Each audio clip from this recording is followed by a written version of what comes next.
Bienvenidas, bienvenidos a el podcast del Centro de Estudios Jurídicos Carbonell, Las Claves del Derecho. Hoy vamos a platicar con Josué Beristain, un abogado mexicano muy destacado, muy brillante, joven, desde luego, sobre un tema que ya está teniendo una gran eclosión, diría yo, una atención muy importante en México, pero que todavía nos falta por reflexionar, el razonamiento probatorio. Josué, bienvenido. Muchísimas gracias, doctor, por la invitación. Al contrario, un gusto. Oye, pues en primer lugar, quizá valga la pena que nos platiques de por qué. ¿Por qué el razonamiento probatorio? O incluso por qué ahora. Porque yo siento que por todos lados se habla, ¿no?, del razonamiento probatorio. Se organizan eventos, la gente lo estudia en sus posgrados en México, en el extranjero, etcétera. ¿Por qué el razonamiento probatorio? ¿Es importante? Como lo dice, es un tema en explosión que seguramente tiene una gran proyección a futuro. Así será, porque es sumamente importante para nuestra cultura jurídica. Durante mucho tiempo hemos invertido parte de nuestros esfuerzos en una de las partes de la norma.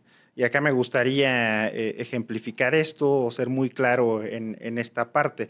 Como lo sabemos, las normas por lo regular están diseñadas con un antecedente de hecho y con un consecuente jurídico, que es, en términos muy sencillos, lo que sucede cuando configuras o cuando pasan estos hechos. Y como lo decía, durante mucho tiempo hemos estado muy enfocados a las técnicas argumentativas para poder determinar cuál es la consecuencia jurídica. Nos ha importado mucho esta parte de la norma, el consecuente, y posiblemente, a lo mejor también porque mucho de la disciplina, el razonamiento probatorio, no es 100% el derecho como tal, sino hay otras disciplinas como la epistemología, pues no habíamos prestado tanta atención a la parte del antecedente de la norma. Pero sin duda es sumamente importante, porque si nosotros no determinamos bien el antecedente de la norma, no vamos a aplicar correctamente la consecuencia jurídica. Pero te refieres al supuesto de hecho. Al supuesto de hecho, por supuesto. Y a la acreditación. Porque el supuesto se estudiaba, pero en términos abstractos, en términos normativos, las técnicas de interpretación de la norma, etcétera. Así es. Pero luego está la parte fáctica. Así es. Vamos, cuando hablábamos de la interpretación, no solamente era de la consecuencia, sino también del antecedente, que es cuál es el hecho que está la norma regulando. Pero luego viene cómo corroboro ese hecho correctamente. ¿Cómo lo acreditas? ¿Cómo lo acredito? ¿Y por qué es importante eso? Porque muchas personas que se dedican a esto lo encausan con una de las finalidades del derecho, que es normar la conducta de las personas a través de la garantía jurídica de seguridad, que es saber a qué atenerme. Entonces, si yo no soy exacta en determinar, esta persona sí hizo este hecho, no le puedo aplicar la consecuencia jurídica. Y si lo hago, lo estaría haciendo pues por cuestiones del azar, que va a ser un desincentivo para seguir la norma, ¿no? Pero en ese sentido, ¿es tan importante el razonamiento probatorio como para darnos esa seguridad jurídica de que la consecuencia que se le está aplicando a una persona en realidad sí corresponde a lo que hizo o no hizo? Sí, por supuesto. O sea, de ese tamaño. De ese tamaño. Y bueno, ahí, pues imagínate. Y habría que ir distinguiendo cómo nuestra actividad intelectual se divide dentro de ese gran rubro de razonamiento probatorio. Y esto no solamente para las personas que trabajan en órganos jurisdiccionales, sino también para las personas que están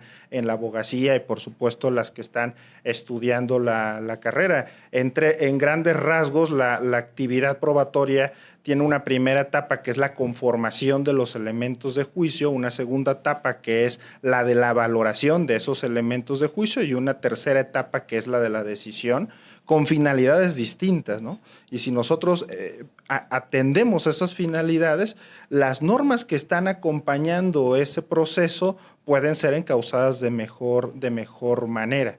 En la etapa, por ejemplo, de la conformación, lo que nos interesa es tener los mayores y mejores elementos de juicio, las mayores pruebas. Es como si fuéramos a cocinar algo, pues para que salga muy bien necesitamos los mejores ingredientes. Y ahí, por ejemplo, entraría el debate sobre admisibilidad probatoria. Por supuesto, sobre admisibilidad probatoria. El criterio de la epistemología, lo decía al inicio, no es solo derecho, pues es la relevancia probatoria. Todo aquello que haga mayor o menor posible alguna de las hipótesis tendría que entrar a juicio. Luego, por supuesto, el derecho tiene cosas que decir.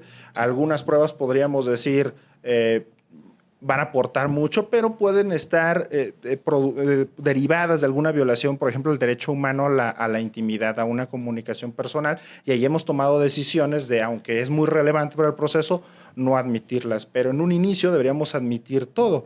Y una vez que la admitamos, deberemos saber practicar bien esas pruebas para sacar la mejor información de ellas. Ahí, ¿no?, viene el desahogo. Y ahí viene el desahogo, por supuesto. Ese es un tema en sí mismo. A ver, por ejemplo, porque fíjate, cuando hablamos de desahogo, una cuestión tiene que ver con aquellas pruebas, decimos, que se desahogan por su propia naturaleza. Así es. Ahí tienes ya, de entrada, tienes un sector.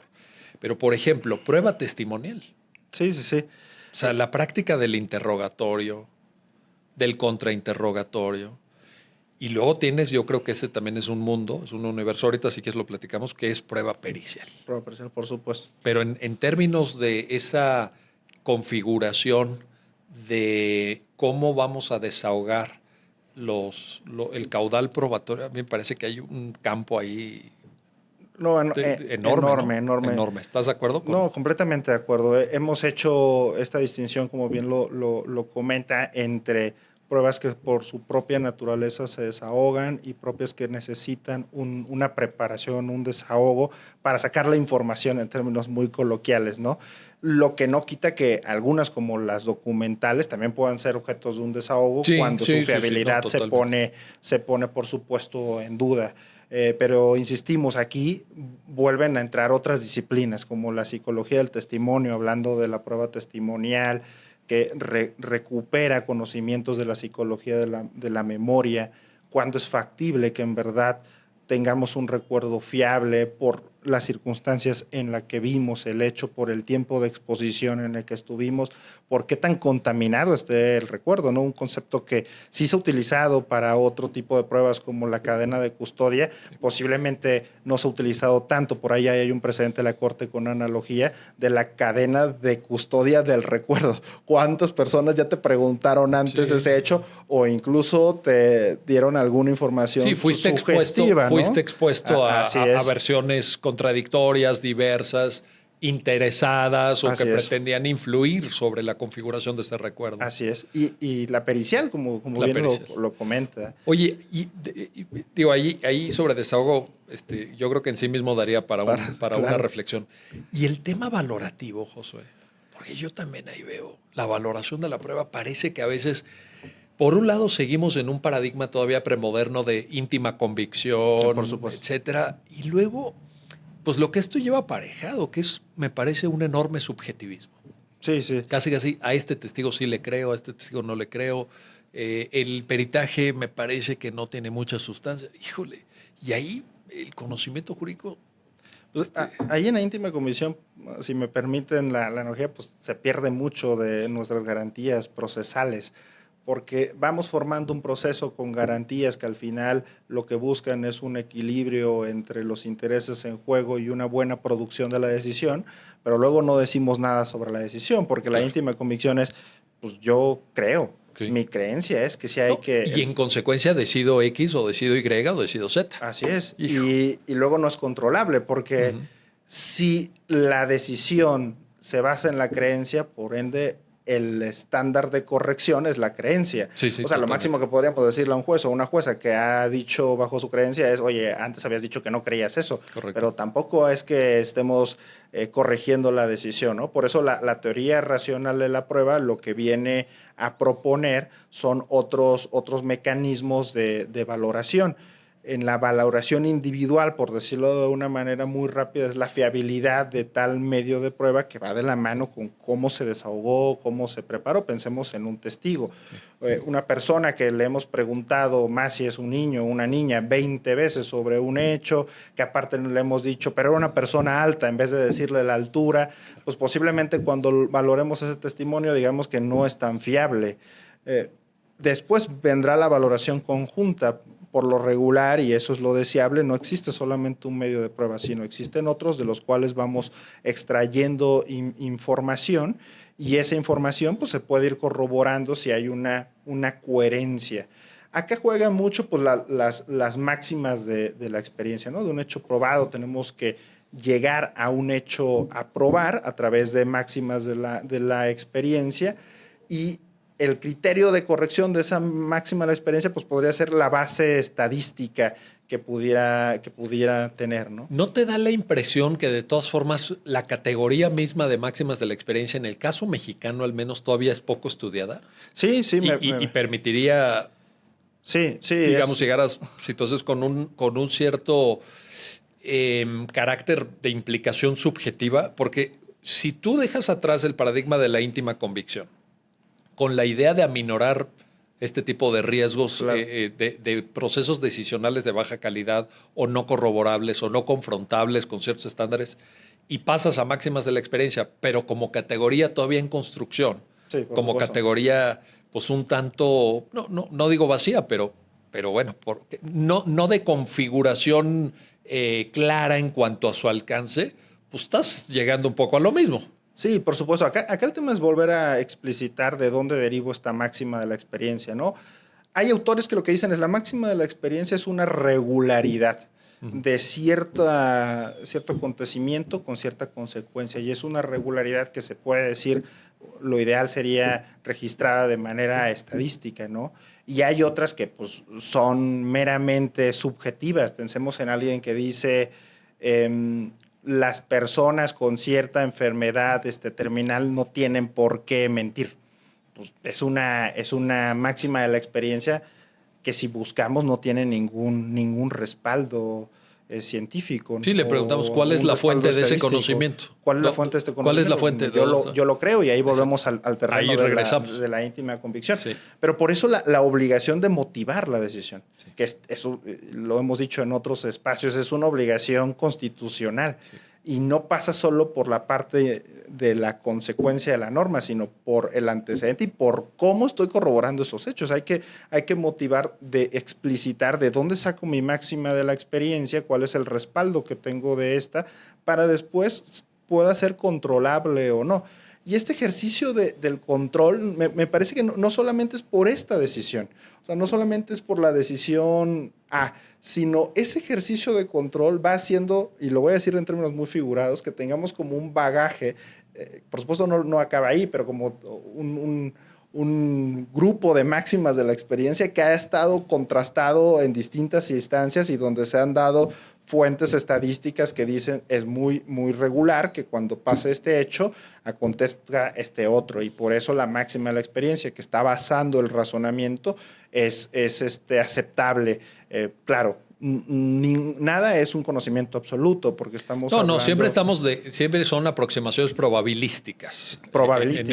En esto sí tenemos que ser claros, pero yo creo que dentro de conocimientos que son de carácter probabilístico, pues también hay niveles. Hay niveles, por supuesto. Y ahí es donde viene el siguiente punto que te quiero plantear. En esta configuración del juicio, el tema de los estándares probatorios. Siento que también ahí el razonamiento probatorio en esta configuración moderna, reciente, doctrinal de vanguardia, ha aportado mucho, pero le falta a la práctica jurídica mexicana configurar estándares probatorios confiables, robustos, sustantivos, porque a veces se apela al estándar probatorio, pero el propio estándar probatorio no queda bien satisfecho en términos explicativos. Claro, ¿no? por supuesto. Y entonces dice uno, no, es que como es un caso penal o de derecho administrativo sancionador, el estándar es más allá de todo razonable, y yo creo que sí se alcanzó. Ahí volvemos a lo mismo. Entonces, ¿no? ¿qué pasó? Sí. Pero, a ver, cuéntanos estándares.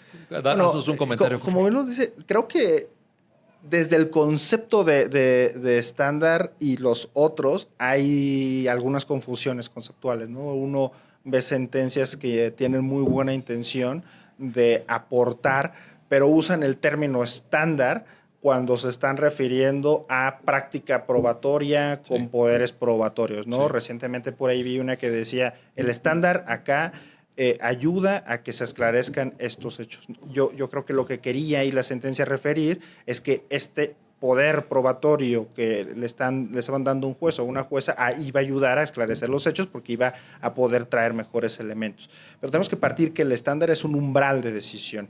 Y ahí lo que ha dicho la doctrina racional de la prueba es que no es un tema de epistemología ni derecho, sino de política judicial. ¿Cuál es el estándar que como sociedad consideramos apto para decir se prueba o no este hecho? No solamente por materia, sino por distintos tipos de hecho. Más allá de todo duda razonable, lo tenemos muy conceptualizado con penal. A veces se le prueba prevaleciente con civil y mercantil.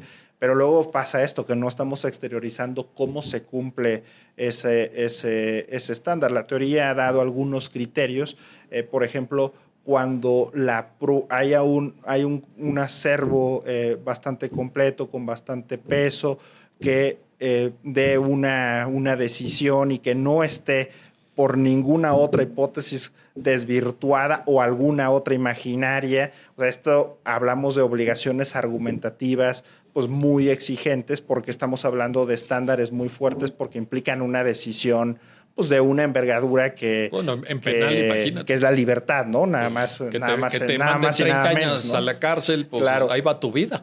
Así es, pero no es la única decisión de ese nivel, ¿no? Sí. En materia familiar, por ejemplo, guardas y custodias provisionales pues pueden conllevar no ver a niños y a niñas años en los pérdida de patria potestad, adopción internacional. Así es. Y ahí nos falta hacer un catálogo de estándares probatorios por materia y por tipo de actos o de hechos que se estén dilucidando. Déjame hacer una pausa. Estamos platicando con Josué Beristain en Las Claves del Derecho, el podcast del Centro de Estudios Jurídicos Carbonell, sobre razonamiento probatorio, y ya lo han escuchado de nuestro invitado, pues un conjunto de reflexiones, un conjunto de temas importantísimos para la práctica del derecho. No se vayan, regresamos para la última parte de esta transmisión.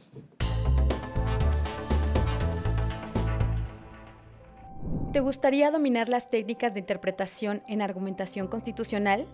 ¿Quieres conocer las claves de la argumentación jurídica? Centro Carbonell se adapta a ti.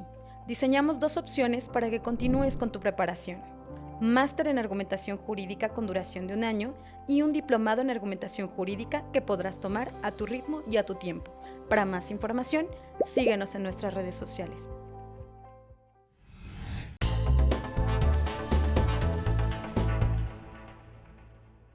Bueno, ya estamos de vuelta, ya estamos de regreso en este podcast que tengo el gusto de conducir junto con el doctor Roberto Niembro, y hoy tenemos a un invitado de lujo, a Josué Beristain.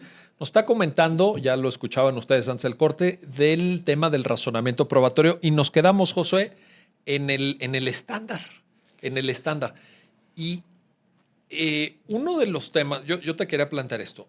Por ejemplo, tú decías, más allá de toda duda razonable, está expresamente contemplado en el Código Nacional de Procedimientos Penales, pero luego citabas la materia familiar, y siento que ahí pues, no tenemos una norma clara para estándar de probabilidad prevaleciente o incluso estándares intermedios. Sí, no la hay, y ese es el ejercicio que desde mi perspectiva el órgano legislativo ha quedado a deber, no ha hecho. ¿Sería mejor que lo hubiera? Sería, claro, por supuesto, por seguridad jurídica. Es decir, voy a empezar un proceso y yo sé algunas reglas, pero la regla de decisión que implica el estándar no la sé. Entonces, ¿cómo puedo preparar mi estrategia procesal? ¿Cómo puedo saber cuántas pruebas aporto si no sé cuándo va a ser suficiente o no para cumplir el estándar? consideremos también que la actividad probatoria con algunos elementos como la pericial que hablábamos es costosa. Entonces, si en algún punto alguna persona en litigio dice, bueno, me va a costar tanto esta pericial porque hay que pagarla a las personas expertas, porque incluso en algunos se necesitan otros instrumentos que pues llevan una inversión. Insumos tecnológicos, técnicos. Así es, que a veces no son fáciles de conseguir, pero bueno, si me lo exige el estándar, a lo mejor lo hago, ¿no? Pero si el estándar es muy, muy bajo, en este momento no invierto en esa prueba. O sea, al final el estándar es una norma que, como es un umbral de decisión, nos da seguridad jurídica y hace controlable también, por ende, la decisión. Oye, y un tema más en razonamiento probatorio que, pues todo lo hemos escuchado en la licenciatura, todos lo hemos en algún momento oído, pero yo creo que tiene más fondo del que probablemente advirtamos en una aproximación pues de nivel licenciatura. Carga de la prueba, Josué. La carga de la prueba. Porque incluso en el concepto, ¿eh? Sí, claro. A lo mejor no queda tan claro, pero coméntanos. Sí, no, la carga de la prueba es un concepto que me parece en un inicio o desde el entendimiento que tengo de la figura, tiene una buena intención. La carga de la prueba podremos distinguir dos y empezaré por la primera acepción del concepto, es quién tiene la obligación de aportar elementos de juicio. Y la formulación que casi todos conocemos, pues quien afirma tiene que aportar y quien niega no. O quien acusa tiene que probar. Tiene que probar y que no. Bueno, esto, si a lo mejor hacemos un recuento histórico, puede deberse a que pues quien acusa posiblemente sabe de dónde puede obtener las pruebas. Es decir, hay una disponibilidad de esas pruebas. Y quien lo niega, podríamos inferir que pues está simplemente diciendo, pues no sé nada de lo que me dices, no tengo nada que aportarte al proceso. Hasta ahí digamos que tenía una cierta racionalidad. El problema es cuando empezamos a hablar de la reversión de la carga y no la separamos de esta primera acepción de la que hablo, que es a quién le corresponde aportar, con una otra acepción que es como regla de juicio, ¿no? Pensemos, y eso regla de juicio es cuando no cumplimos el estándar, hay que decidirlo de alguna manera. Entonces la pregunta ahí sería, bueno, si no se cumple con la carga de la prueba, ¿qué sucede? Consecuencia. Si no se cumple con la carga en regla de decisión, alguien tiene que perder. Pensemos, la Corte lo ha ejemplificado muy bien con el principio de presunción de inocencia como una regla de decisión. Si por más que la Fiscalía hace la actividad probatoria correspondiente, no cumple el estándar, lo que va a pasar es que absolvemos como una regla de decisión a la parte que fue imputada. En materia familiar podemos hablar a lo mejor del interés superior del niño o niña, no se ha formulado así, pero podría caber como regla de decisión, ¿no? Si la contraparte no cumple el estándar, se absolverá o será beneficiado el niño, la niña, el adolescente. Pero para dar un ejemplo de cómo luego se mezclan los conceptos, pensemos en un caso de negligencia médica. Por lo regular se tiene que probar el hecho, la causalidad, y para esto necesitamos los registros médicos, los informes y, por supuesto, el daño. Son 3 elementos. Si yo lo demando, quien tiene a disposición a un doctor, una doctora o un hospital, quien tiene a su disposición los registros es el doctor, la doctora o el hospital demandado. Partiendo del principio de disposición, tendría la parte demandada la carga de aportar esa información al juicio porque yo no la puedo tener. Pero eso no quita que si no logro yo el estándar, la parte demandada, el hospital o la persona médica, sea la que pierda, porque a mí me corresponde todavía probar otros 2 elementos, que es el daño y la causalidad. Si en algún punto entra ahí una prueba para la causalidad o un concepto más teórico, bueno, ya ese es otro tema, pero me corresponde a mí. Y yo sigo teniendo la carga de la prueba como regla de decisión. Esto quiere decir, el hospital cumple, perfecto, ya cumplió. Yo tengo que aportar pruebas para los otros 2 elementos. Si yo no cumplo el estándar, quien pierde soy yo, no el hospital. El problema es cuando no hacemos esa distinción y entonces variamos todo. De hecho, la teoría dice que el modificar las cargas probatorias es un poder probatorio del juez, sí, claro, que tiene que usarse con mucha prudencia. Oye, en esos casos. Y ahí hay un concepto que aparece, diría yo recientemente, Josué, en la jurisprudencia del Poder Judicial Federal, que cada vez probablemente vaya a tomar más fuerza. Y te quiero preguntar si es lo mismo o no que lo que acaso de decir, que es la carga dinámica de la prueba. Pero a mí me da la impresión que, pero ahí te quiero más bien pedir tu criterio. Carga dinámica es una versión quizás sofisticada o un poquito más compleja que reversión de carga probatoria. ¿Es correcto o cómo deberíamos de entenderlo? Sí, es un poco más sofisticada o más compleja porque va dependiendo de cómo se van cumpliendo esas obligaciones probatorias. Volvemos al punto, ¿no? En algún litigio, la parte que plantea cierto hecho no puede tener a su disposición la prueba, entonces la otra parte es la que tiene que aportarla, pero en virtud de eso que aporta, ahora a mí me toca aportar otra parte y vamos así, digamos, pues, haciendo muy dinámico, como el nombre lo dice, esta obligación. En todo caso, lo que queda claro es que, digamos, el término de carga de la prueba como actividad que tiene que cumplir una de las partes ya no es algo estacionario o algo estático en claro. el curso del proceso, sino que no solamente puede ir variando, sino que se va adaptando a las propias líneas argumentativas presentadas por las partes. Así es, y siempre intentamos hacer como este ejercicio de dónde nace. O sea, nace de un principio de disponibilidad. Yo creo que si tenemos claro que la reversión de carga de la prueba o la carga dinámica respecto a la parte de conformación de elementos de juicio, no como regla de decisión, nace de la disponibilidad, le podríamos dar racionalidad a esas actividades que hagamos, ¿no? Siempre que alguien tenga disponibilidad para ofrecer la prueba, lo tiene que ofrecer. Y esto parte también de un principio de lealtad procesal y al final una obligación de todos y todas las que estamos en el sistema de justicia de intentar aportar el mayor número de elementos y los mejores elementos para lograr decisiones que sean lo más acercadas a la verdad por el bien del sistema de justicia, que es como con lo que empezamos, ¿no? Y que de pronto se nos olvida. Sí, claro.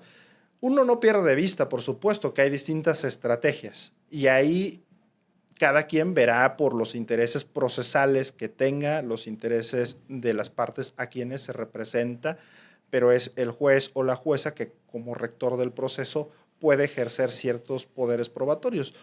No solamente el poder probatorio que siempre tenemos muy en la mente, ¿no? Que es oficiosamente yo traigo una prueba, sí, sino a lo mejor decirle a las partes, acá hay una laguna probatoria, acá nadie ha probado el daño, le corresponde a usted, ¿lo va a probar? No, bueno, pero hice un poco más de simplemente no decir absolutamente nada. Sé que esta intervención varía dependiendo de la materia. Sí. En materia familiar está ampliamente aceptado y opera con mucho margen de actuación. En materia familiar así es, pero en materia penal no.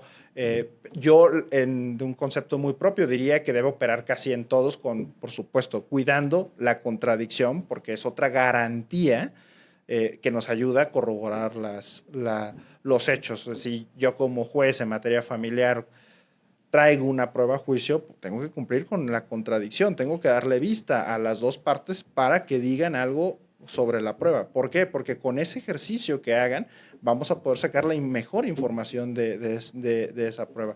Es todo un equilibrio y al final lo que hay que buscar es que los derechos tanto de una parte como de la otra estén asegurados y siempre buscando que el juicio intente llevarnos a una decisión correcta, que es aquella que busque la verdad de lo que aconteció con la mayor probabilidad. Exacto, ¿no? Con la mayor probabilidad. Con el mayor grado de aproximación, dentro de las limitaciones de acceso a información, conocimiento. Por supuesto. Etc. Oye, decías al principio, Josué, y me interesa mucho un comentario tuyo.